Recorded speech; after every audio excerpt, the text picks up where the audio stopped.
Kain tayo guys. Luto tayo ng gulay na hindi natin alam kung anong luto to. Ayan o. Palaya. Sarap. So mga idol, dahil sa day off tayo ngayon, tayo nang bahala sa kusina. Oh, eto mga idol, magluluto tayo ng gulay. Kamatis. Ayan, may bawang. Siyempre meron tayong taba ng baboy. Ayan. Iyaano muna natin to. Piprito natin sa kanyang sariling mantika mga idol. At ayan, habang pinipirito natin, pagmamantikain natin yan. At ito pa mga idol, may kasama na rin itong galunggong, piniprito na rin natin. Ayan, medyo naglalait na ang ating taba ng baboy.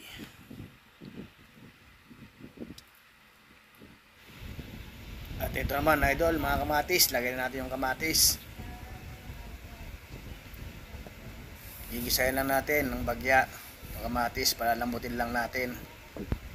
At pagkatapos niyan mga idol, lalagyan naman natin siya ng bagong isda. Ayan, bagong isda.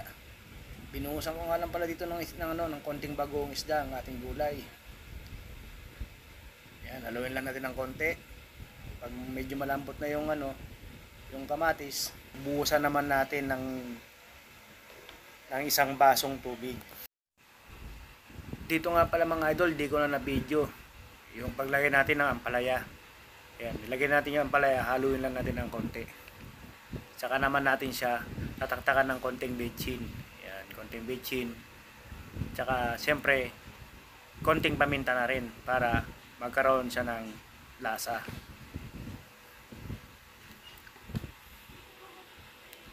Tatakpan lang natin mga idol, antayin lang natin mga 5 minutes para pakuluin natin yung ating gulay. Ayan, medyo kumukulo na siya idol. Lalagay yung siling green. Ayan, konting halo na lang to mga idol. Sigurado. Maya-maya lang kakain na tayo. So, ayan mga idol, luto na. Pwede na. Siyempre, bago natin ihain, titikman muna natin.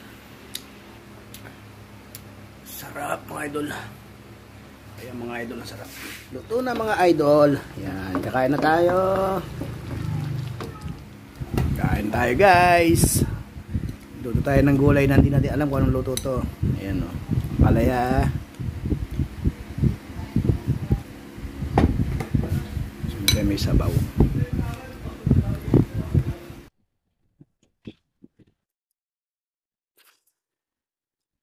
Sarap. Sarap na mga idol. Yeah. Masarap na kapag kinakamay.